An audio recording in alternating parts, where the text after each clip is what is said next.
এই ভিডিওতে আমরা একটা সিডি নজলের জন্য সিএফডি সিমুলেশন করার চেষ্টা করব। এটার অন্যান্য প্রবলেমগুলোর সাথে এটার যে নতুনত্ব আছে সেটা হচ্ছে এই নজলে আমরা সুপারসনিক ফ্লো পেতে পারি। এর জন্য আমাদের প্রেশার বেসড মডেলটাকে ডেন্সিটি বেসড মডেলে কনভার্ট করতে হবে। আমরা ইনলেটের যে সবসময় ভেলোসিটি ইনলেট কন্ডিশন দিয়ে আসি, ওই জায়গায় আমাদের প্রেশার ইনলেট দিতে হবে এখন, কারণ সিডি নজল প্রেশার দিয়ে হচ্ছে ডিফাইন করতে হয় বাউন্ডারি কন্ডিশনগুলো। এবং আমরা হচ্ছে ইমপ্লিসিট এবং এক্সপ্লিসিট নামে আরও ডেন্সিটি বেস মডেলিংয়ের জন্য আরও কিছু মেথডস দেখব। আচ্ছা, তো সিড নজল মানে হচ্ছে কনভার্জেন্ট ডাইভার্জেন্ট নজল। এটা হচ্ছে আমরা নর্মালি দেখতে পারি রকেটের একদম লাস্টের অংশে, যেখানে হচ্ছে কম্বাসন থেকে হচ্ছে কম্বাসনের মেটেরিয়ালগুলো বেরিয়ে যায়, ওই পার্টের মাঝে একটা সিডি নজল থাকে। তো সিডি নজলের জন্য আমরা যদি এরকম একটা গ্রাফ ইউজুয়ালি পাই, এটা হচ্ছে একটা সিডি নজল, এটার ক্রস সেকশন, এবং এটার ভেতর যদি আমরা একটা নির্দিষ্ট প্রেশার দিয়ে এটাকে ইনলেটে দিই, তাহলে হচ্ছে প্রেশারটা আস্তে আস্তে ডিক্রিজ করে আউটলেটের দিকে যায়। কারণ আউটলেটের প্রেশার যেটা আছে এটা হচ্ছে আমরা কন্ট্রোল করতে পারি। আউটলেটের প্রেশার যদি হচ্ছে হাই হয়, তাহলে আমাদের সিডি নজল থেকে হচ্ছে প্রেশার ড্রপ করতে করতে একটা পয়েন্টে আসার পরে হাই প্রেশারটা মেলানোর জন্য হঠাৎ করে প্রেশার একটা জাম্প করে। এই জাম্পটাকে হচ্ছে আমরা শক ওয়েভ বলি, এবং আমরা সিমুলেশনে এই শক ওয়েভটাই দেখার চেষ্টা করব, যে প্রেশার হচ্ছে এক্সপেনশন হতে হতে যখন সিডি নজলের ডাইভার্জেন্ট পার্টে আসার পর দেখা যায় যে প্রেশার যদি ব্যাক প্রেশার অনেক হাই থাকে, তাহলে ব্যাক প্রেশার মেলানোর জন্য আমাদের প্রেশার হঠাৎ করে বেড়ে যেতে হয়, এবং এই প্রেশারের জাম্পটাকে আমরা শকওয়েভ বলি, এবং এটা হচ্ছে আমরা সিমুলেশনে এখন দেখার চেষ্টা করব। আচ্ছা, আমরা যদি হচ্ছে ওয়ার্কবেঞ্চে যাই, আমরা একটা সিডি নজলের জিওমেট্রি ইম্পোর্ট করেছি। এখন হচ্ছে স্পেস ক্লেমে এডিটে যাব।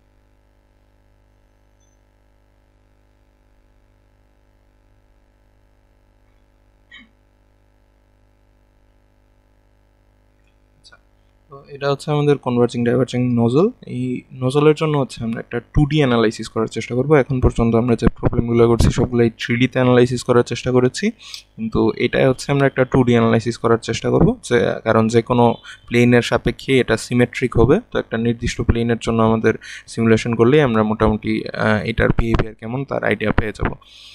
আচ্ছা, তো আমরা যেটা করব, আমরা হচ্ছে এটা থেকে একটা 2D সেকশন কেটে নিতে হবে আমাদের। তো এটা আমরা অনেকভাবেই কেটে নিতে পারি স্পেস ক্লেম ইউজ করে। আমরা যেটা করব, এখানে আমরা আগে একটা ভলিউম এক্সট্রাক্ট করব, যেটা হচ্ছে আমাদের ফ্লুইড ডোমেইন হবে। আমাদের সিডি নজলে ফ্লুইড হচ্ছে এই দিক দিয়ে ঢুকবে, আর এই সাইড দিয়ে হচ্ছে আউটলেট থাকবে। তো আমরা আগে একটা ফ্লুইড ডোমেইন বানাবো, প্রিপেয়ারে যাব, ভলিউম এক্সট্রাক্টে যাব, তারপর হচ্ছে এজ সিলেক্ট অপশনে যাব। আচ্ছা, এজ সিলেক্ট থেকে হচ্ছে আমরা এই এজটা সিলেক্ট করব, এবং এটার অপোজিট এজটা সিলেক্ট করব। তারপর যদি হচ্ছে আমরা টিক দিয়ে দেই, তাহলে হচ্ছে আমরা ভিতরে একটা ভলিউম পেয়ে যাচ্ছি। আমাদের বাইরের ভলিউমটার প্রয়োজন নেই, তো আমরা শেলটাকে হচ্ছে সাপ্রেস ফর ফিজিক্স করব এবং ডিলিট করে দেব। আচ্ছা, তো আমাদের কাছে এখন ফ্লুইড ভলিউম আছে। এই ফ্লুইড বডিটার ভেতর থেকে আমাদের একটা 2D অংশ ক্রস সেকশন হচ্ছে কেটে নিতে হবে। তো আমরা যেটা করব, আমরা স্কেচে যাব, ডিজাইনে যেয়ে তারপর হচ্ছে আমরা স্কেচে যাব, স্কেচে গিয়ে এই প্লেনটা সিলেক্ট করব।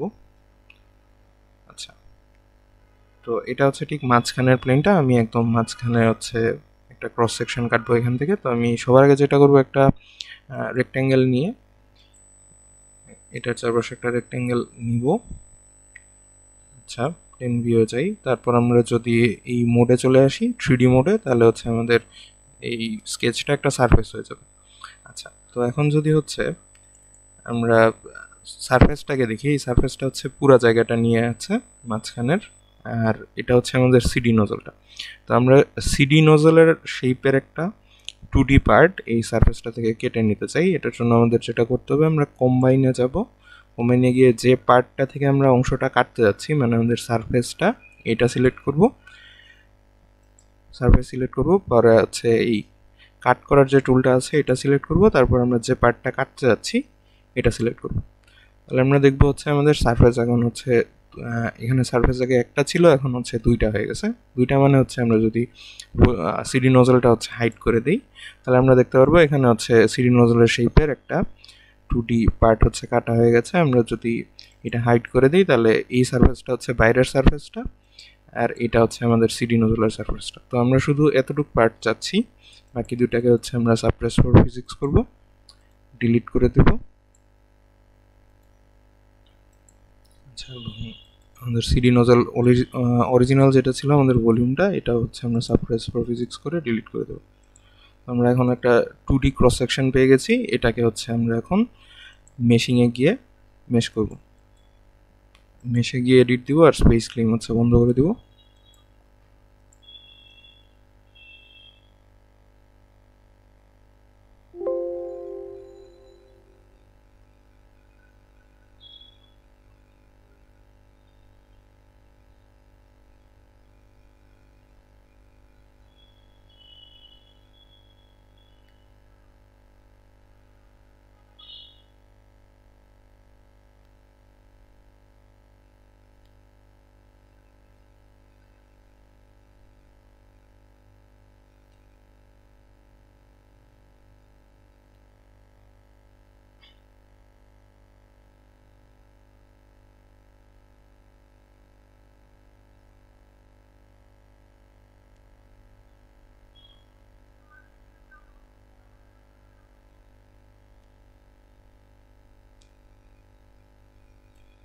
আচ্ছা, আমাদের মেশে হচ্ছে ওপেন হয়ে গেছে। আমরা মেশে এসে আগে একটা মেশ জেনারেট দিয়ে দেখব।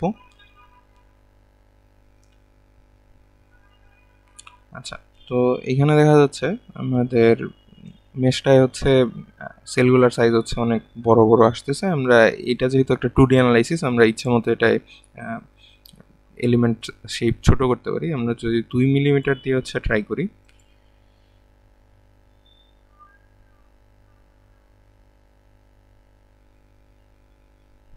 আচ্ছা, তো এখানে আমরা দেখতে পাচ্ছি যে আমাদের সারফেসগুলোর মধ্যে কোনো ইউনিফর্মিটি নাই।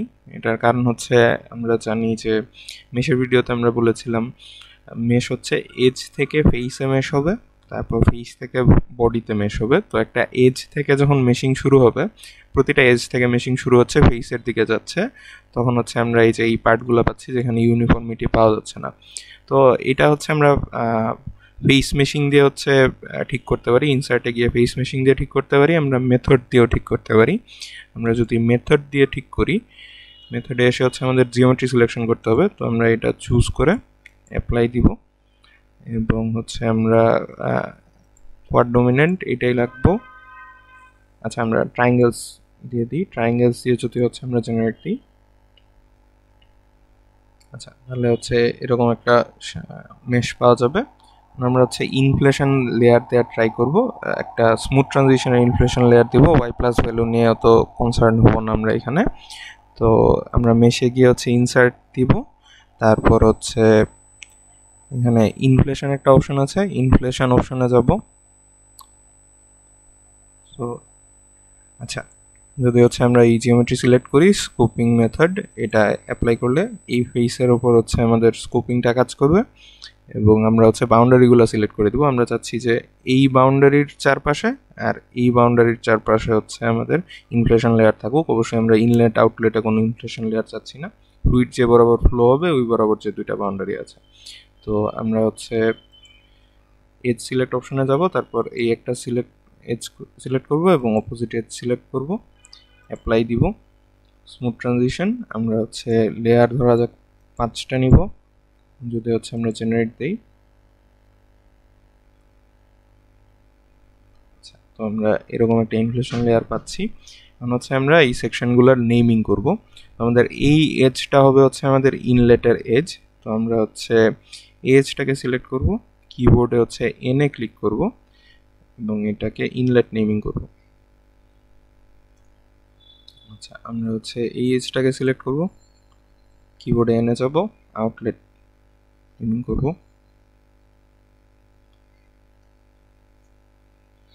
আর এখানে হচ্ছে আমাদের এইটা এবং এই এজ, এই দুইটা এজকে আমরা হচ্ছে ওয়াল নেমিং করব।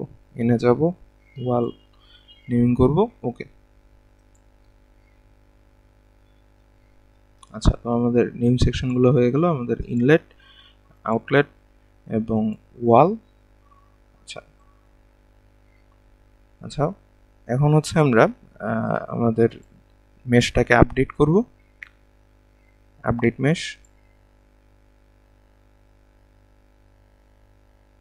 হচ্ছে আমরা সেটআপে গিয়ে এডিট দিব এবং মেশিং সফটওয়্যারটা হচ্ছে আমরা বন্ধ করে দেব।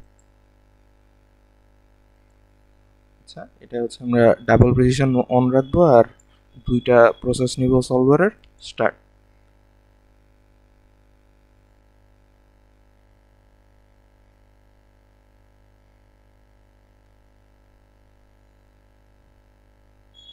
আচ্ছা, তো আমাদের সলভারে হচ্ছে লোড হয়ে গেছে আমাদের মেশটা। এখানে আমাদের প্রথমে যে জিনিসটা চেঞ্জ করতে হবে, আমাদের এই জিনিসটা আমরা প্রেশার বেসড রাখতে পারবো না, এটাকে হচ্ছে আমাদের ডেনসিটি বেসড করতে হবে। আমরা যদি হচ্ছে আমাদের এই জায়গায় আসি, এখানে দেখা যাচ্ছে যে এই পার্টে যখন হচ্ছে প্রেশার আস্তে আস্তে কমতেছে, আমরা দেখবো হচ্ছে ভেলোসিটি বাড়তেছে ফ্লোটার। তো এর ফলে যেটা হবে, একসময় হচ্ছে আমাদের ভেলোসিটিটা সাউন্ড ভেলোসিটির চেয়ে বেশি হয়ে যাবে। তো সেই সময় হচ্ছে আমরা কম্প্রেসিবল ফ্লো নিয়ে ডিল করতেছি, কারণ হচ্ছে আমাদের একটা ডেনসিটি বেসড মডেলের দরকার। তো এখানে যেহেতু সনিক ভেলোসিটি পার হয়ে যাচ্ছে, সুপারসনিক হওয়ার পসিবিলিটি আছে, তো আমরা ডেনসিটি বেসড নিব। এখান থেকে মডেলসে যাব, এনার্জি ইকুয়েশন হচ্ছে আমরা অন করে দিব, কারণ এটা টেম্পারেচার চেঞ্জ হবে এবং এনার্জি ইকুয়েশন হচ্ছে এখানে কাজে লাগবে। তারপর যদি আমরা ভিসকাস মডেলে আসি, আমরা হচ্ছে ইনভিসিড মডেলটা নিব, কারণ এটা হচ্ছে একটা 2D অ্যানালাইসিস এবং এত কমপ্লিকেটেড ইকুয়েশনগুলোর দরকার নেই। আমরা এগুলো নিলেও সমস্যা হবে না, আমরা ইনভিসিড নিয়ে এখানে কাজ করতে পারব। আচ্ছা, আমরা যদি হচ্ছে ওকে দিই। আচ্ছা, তারপর হচ্ছে আমরা মেটেরিয়ালসে যাব। মেটেরিয়ালসের ভেতর যেহেতু এটা ডেনসিটি বেসড মডেল আমরা নিছি, আমরা এয়ারে মেটেরিয়ালসের যে জিনিসটা করি সবসময়, আমরা হচ্ছে ডেনসিটি কনস্ট্যান্ট রাখি, কিন্তু এই জিনিসটা এখানে করা যাবে না যেহেতু আমরা ডেনসিটি বেসড মডেল নিছি। তো আমরা এখানে যেটা করব, এয়ারকে আইডিয়াল গ্যাস হিসেবে অ্যাজিউম করে নিব। তো আমরা হচ্ছে আইডিয়াল গ্যাসে যাব এবং চেঞ্জ অর ক্রিয়েট দিব, ক্লোজ দিব। আচ্ছা, তাহলে হচ্ছে আমরা সেল জোন কন্ডিশনে গেলে এই জায়গাটার মাঝখানে অবশ্যই এডিটে গেলে আমরা দেখতে পারবো যে এয়ার সিলেক্ট হয়ে গেছে এবং এয়ারে গিয়ে আমরা যদি এডিটে যাই তাহলে আইডিয়াল গ্যাস অ্যাজাম্পশন ঠিক হয়ে আছে। ওকে, তো এটা চেঞ্জ করতে হবে না। আমরা বাউন্ডারি কন্ডিশনসে যদি যাই, আমাদের ইনলেটের বাউন্ডারি কন্ডিশন, যেহেতু এটা হচ্ছে একটা সিডি নজল, তো এটা হচ্ছে আমরা প্রেশার দিয়ে ইনলেট বাউন্ডারি কন্ডিশন সেট করতে যাচ্ছি। প্রেশার ইনলেট, কারণ আমরা হচ্ছে এই গ্রাফটা আনতে যাচ্ছি, তো এটা দেখা যাচ্ছে ইনলেট প্রেশার আর আউটলেট প্রেশার দিয়ে হচ্ছে গ্রাফটা আছে। তো আমরা বাউন্ডারি কন্ডিশনও ইনলেট আর আউটলেট দিয়ে দিব, প্রেশার দিয়ে দিব। আচ্ছা, তো আমাদের গেজ টোটাল প্রেশার হবে হচ্ছে 500 কিলো প্যাসকেল, 500 কিলো প্যাসকেল, মানে 5 মেগা প্যাসকেল।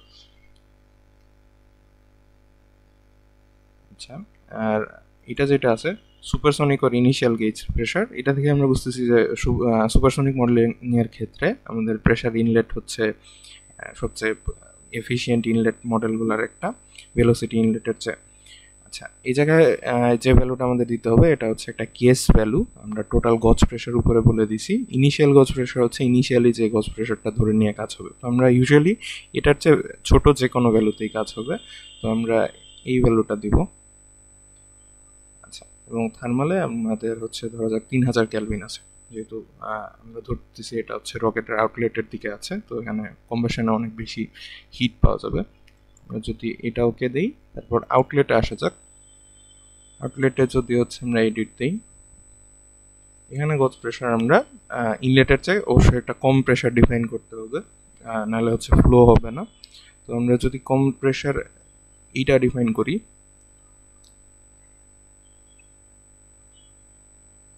আচ্ছা, আর থার্মাল কন্ডিশনস এটা পুরোপুরি একটা গেস ভ্যালু, আমরা 3000-এর চেয়ে কম যে কোনো ভ্যালু ইউজ করতে পারি। ধরা যাক আমরা এটা গেস করতেছি। ওকে, আচ্ছা, এরপর হচ্ছে আমরা মেথডসে যাব। মেথডসে আমাদের ডেন্সিটি বেসডের জন্য ইমপ্লিসিট আর এক্সপ্লিসিট এই দুইটা মেথড আছে। আমরা ইমপ্লিসিট ইউজুয়ালি ইউজ করি হচ্ছে হাই স্পিড ইম্প্যাক্ট ইভেন্টস, তারপর হচ্ছে ট্রানজিয়েন্ট ডাইনামিক্স টাইপের যদি প্রবলেম থাকে ওই জায়গায়, আর এক্সপ্লিসিট আমরা ইউজ করি হচ্ছে হিট ট্রান্সফার টাইপের প্রবলেম যদি থাকে। তো এটা যেহেতু আমাদের ট্রানজিয়েন্ট একটা প্রবলেম হতে চলছে এবং হাই স্পিড হবে, তো হচ্ছে আমরা ইমপ্লিসিট সিলেক্ট করব, আর এখানে কিছুই চেঞ্জ করব না, এটা থাকবে, সেকেন্ড অর্ডার থাকবে। আচ্ছা, হচ্ছে আমরা ইনিশিয়ালাইজেশনে যাব, ইনিশিয়ালাইজ করব হাইব্রিড ইনিশিয়ালাইজেশন।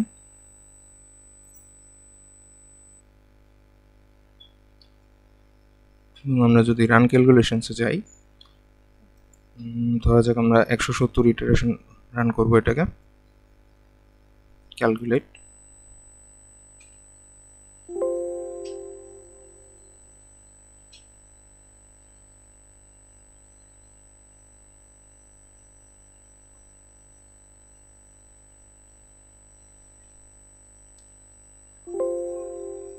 আচ্ছা, আমরা এখানে দেখতে পাচ্ছি যে আমাদের ক্যালকুলেশন কমপ্লিট হয়ে গেছে এবং এখানে সলিউশনটা হচ্ছে ডাইভার্জ করে গেছে, এবং এই পার্টটার ভেতরে আমরা দেখতে পাচ্ছি বেশ উল্টাপাল্টা বিহেভিয়ার দেখা যাচ্ছে আমাদের মডেলটা থেকে। এটা স্ট্রেট লাইন ছিল এতক্ষণ, এত কার্ভ ছিল না, কিন্তু এই জায়গাতে এসে অনেক বেশি কার্ভ হয়ে যাচ্ছে। এটার মানে হচ্ছে আমাদের মডেলের ভেতর হঠাৎ করে কোনো কিছু একটা জিনিস চেঞ্জ হয়ে গেছে, যেই ভেরিয়েবলটা হচ্ছে ইকুয়েশন অনুযায়ী চেঞ্জ হওয়ার কথা ছিল না।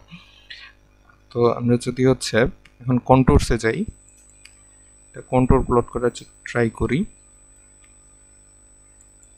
আচ্ছা, কন্ট্রোলস হচ্ছে গ্রাফিক্সের ভেতর, যদি হচ্ছে আমরা কন্ট্রোলসে যাই, এটার ভেতরে হচ্ছে যদি আমরা কন্ট্রোল লাইন্স ডিফাইন করি, তারপর প্রেসার দিয়ে সেভ এন্ড ডিসপ্লে, তাহলে আমরা হচ্ছে এখানে দেখতে পাচ্ছি যে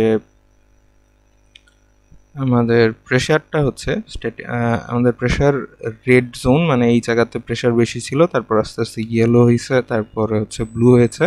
তো আমাদের প্রেশার আস্তে আস্তে কম ছিল। এই জোনটা পার করার পর আমরা দেখতে পারতেছি প্রেশার আবার বেড়ে গেছে হঠাৎ করে। এই পার্টটা পার করার পর প্রেশার হঠাৎ আবার বেড়ে গেছে। আমরা যদি ভেলোসিটির দিকে দেখি,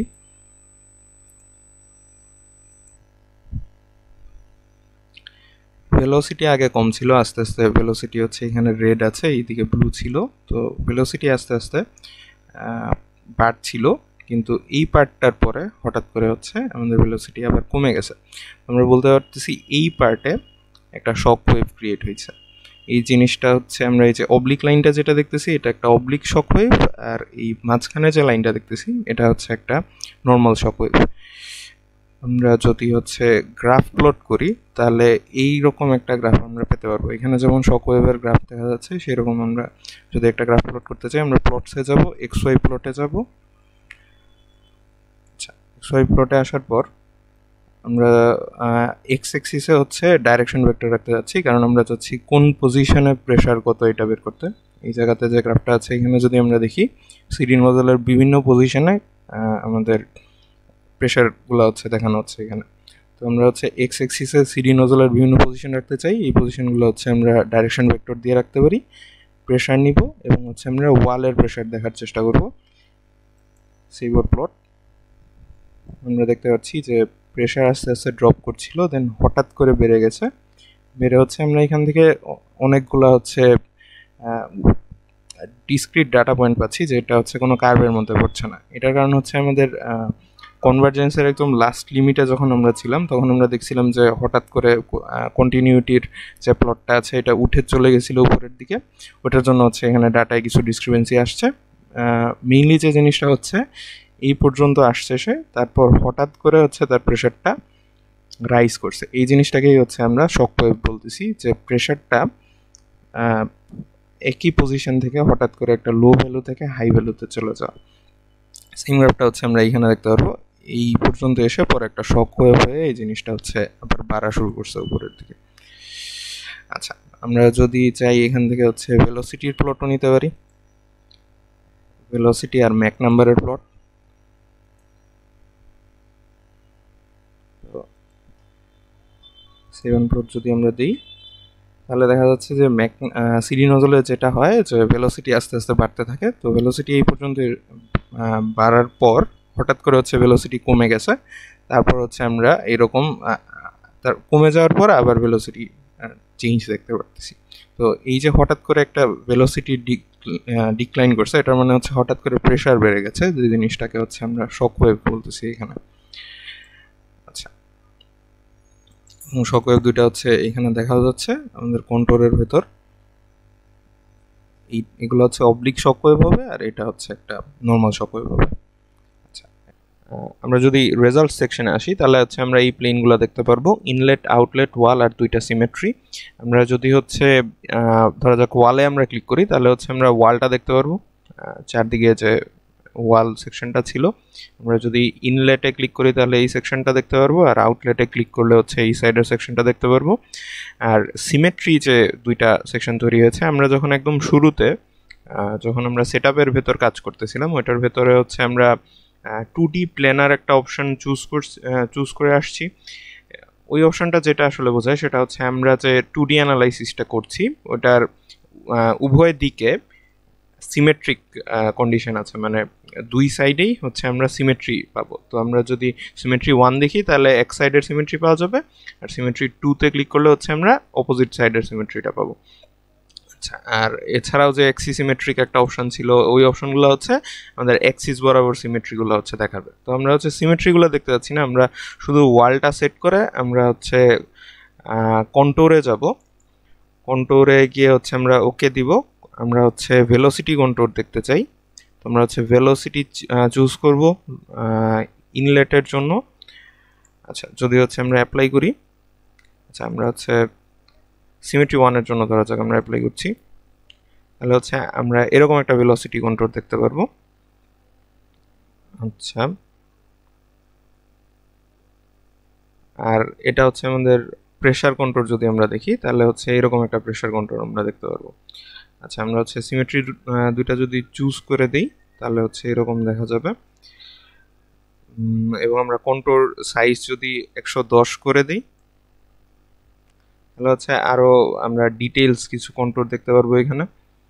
আচ্ছা, আমরা যেটা দেখতে পাচ্ছি সেটা হচ্ছে স্ট্রিম লাইনে যদি হচ্ছে আমরা ওকে দিই, তারপর হচ্ছে আমরা ধরা যাক কন্ট্রোলটাকে হচ্ছে আমরা তুলে দিব।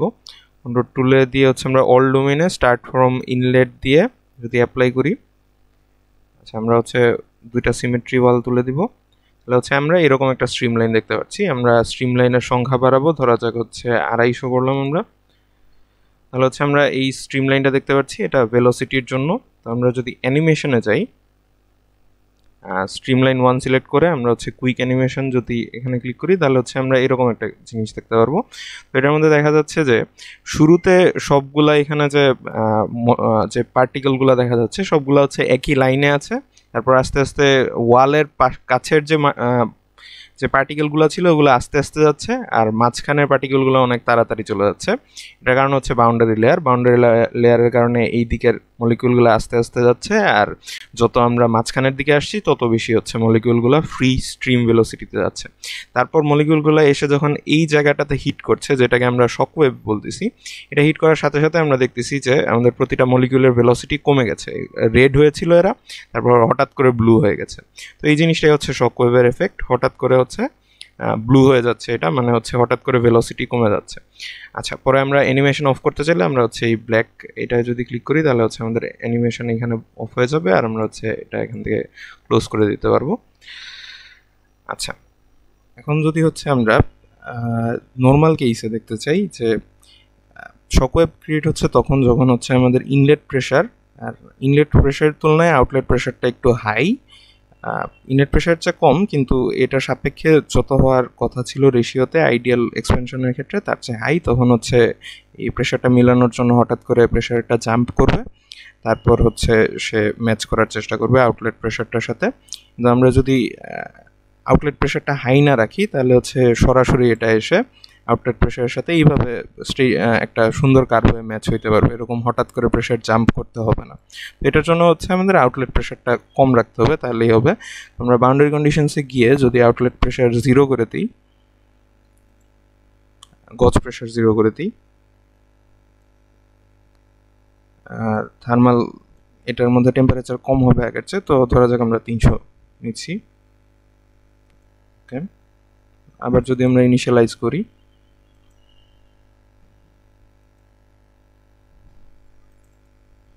এখন যদি হচ্ছে আমরা আবার ক্যালকুলেশনস দিই,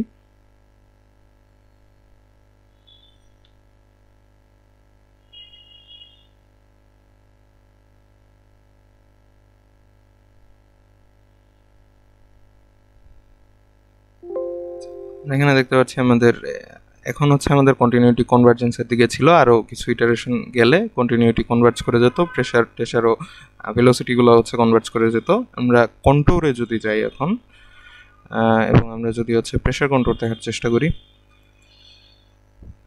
তাহলে এখন আমরা দেখছি প্রেশার বেশি ছিল, তারপর আস্তে আস্তে স্টেডিলি এটা হচ্ছে কমে গেছে। ভেলোসিটি কন্ট্রোলের ক্ষেত্রে আমরা একই জিনিস পাবো। ভেলোসিটি কন্ট্রোল হচ্ছে আগে ভেলোসিটি কম ছিল, তারপর আস্তে আস্তে হচ্ছে ভেলোসিটি বেড়ে গেছে, মাঝখানে কোনো হঠাৎ করে জাম্প আমরা দেখতে পারতেছি না, মানে কোনো শকওয়েভ ক্রিয়েট হয়নি। আমরা যদি প্লটেও যাই, আমরা যদি হচ্ছে প্রেশার প্লট করি, তাহলে আমরা দেখতে পাচ্ছি এই গ্রাফটা আসছে, যেটা হচ্ছে আমাদের এইটা। তো এটার মাঝখানে কোনো শকওয়েভ নেই। আমরা ম্যাক নাম্বার দিয়েও দেখতে পারি জিনিসটা। আমরা যদি হচ্ছে ভেলোসিটিতে যাই, এটাই যদি ম্যাক নাম্বার চুজ করি,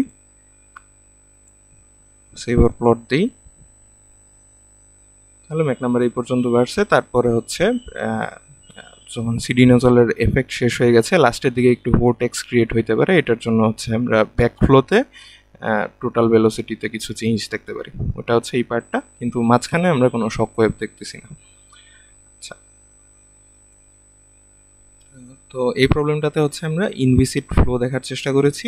আমরা এই ফ্লোতে হচ্ছে আমরা সুপারসনিক ফ্লো দেখেছি, 2D অ্যানালাইসিস কী করে করতে হয় এটা দেখেছি, এবং একটা সিডি নোজেলে কী করে শকওয়েভ ফেনোমেননটা কাজ করে এই জিনিসটা হচ্ছে আমরা এখানে দেখতে পাই।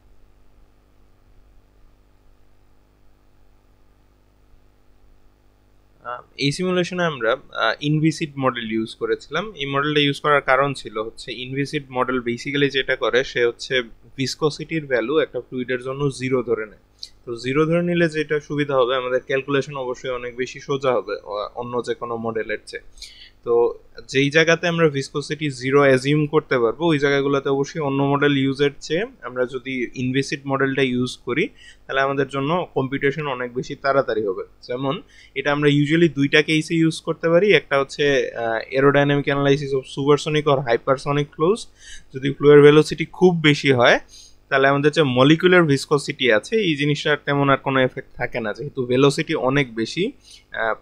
আমাদের যে ভিসকাস লেয়ারগুলো আছে, এদের মধ্যে ভেলোসিটি অনেক বেশি হলে পিছন দিকে যে ফোর্সটা কাজ করার কথা, কোয়েসিভ এডিসিভ ফোর্সের কারণে, ওই ফোর্সটা আর তেমন একটা বেশি এফেক্ট রাখে না। তো এই কারণে হচ্ছে আমরা সুপারসনিক আর হাইপারসনিক ফ্লোয়ের ক্ষেত্রে ইনভিসিড মডেল ইউজ করতে পারি, আমাদের কম্পিউটেশন অনেক বেশি এফিশিয়েন্ট হবে।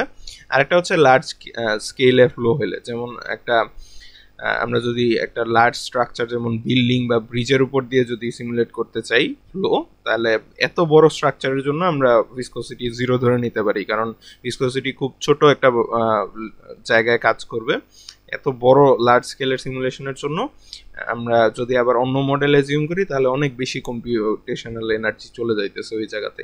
তো এই দুই জায়গাতে আমরা ইনভিসিড মডেল ইউজ করতে পারি, এবং যেহেতু আমাদের সিমুলেশনটায় আমরা সুপারসনিক ফ্লো দেখতে পারতেছিলাম, তো ওই জায়গাটার জন্য আমরা আমাদের সিমুলেশনে ইনভিসিড মডেলটা ইউজ করছি। তারপর আমরা আরেকটা চয়েস দেখছিলাম, আমরা যখন হচ্ছে মেথডসে এসেছিলাম, তখন আমরা সলভার দুইটা নিতে পারতাম, একটা এক্সপ্লিসিট বা ইমপ্লিসিট। আমরা ইমপ্লিসিট সিলেক্ট করেছিলাম। এটা করার কারণটা ছিল হচ্ছে এক্সপ্লিসিট যে সলভারটা আছে আমাদের, দুইটা সলভারই একইভাবে কাজ করে, যে একটা নির্দিষ্ট টাইম স্টেপ পর পর ভ্যারিয়েবলগুলোর ভ্যালু কাউন্ট করে।